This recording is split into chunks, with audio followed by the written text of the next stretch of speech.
లడ్డూ విషయంలో అడ్డంగా దొరికిపోయిన టీడీపీ, తిరుమలకు నెయ్యి సరఫరా చేసిన ఏఆర్ కంపెనీ అనేది మేలో కాంట్రాక్ట్ తీసుకుని జూన్ జూలై నెలలో మాత్రమే నెయ్యి సరఫరా చేసింది. కూటమి ప్రభుత్వం జూలైలో సరఫరా చేసిన నెయ్యిని ల్యాబ్కు పంపించి దానిలో కల్తీ జరిగిందని రిపోర్టు తీసుకొచ్చింది. అయితే ఇక్కడ ప్రతి ఒక్కరికి రెండు ప్రశ్నలు తలెత్తుతాయి. ఒకటి ఏంటంటే, జూలై నెలలో ఉన్నది కూటమి ప్రభుత్వం కదా, అలాంటప్పుడు వైఎస్ఆర్సీపీ మీద ఎలా తప్పు వేస్తారు?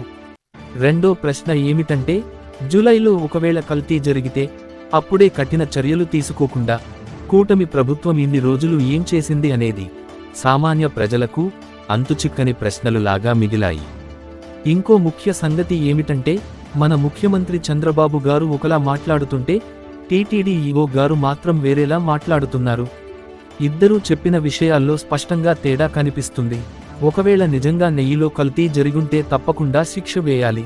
తప్పు జరగకుండా ఆరోపణలు చేయడం మాత్రం అంత మంచిది కాదు. దేవుడితో ఆటలు ఆడటం అనేది చాలా ప్రమాదకరమైన అంశమని అందరూ గుర్తుపెట్టుకోవాలి. ఫ్రెండ్స్, మీ ఒపీనియన్ ఏంటో కింది కామెంట్ చేయండి. అలాగే వీడియో నచ్చితే లైక్ చేసి సబ్స్క్రైబ్ చేసి మన ఛానల్ని సపోర్ట్ చేయండి.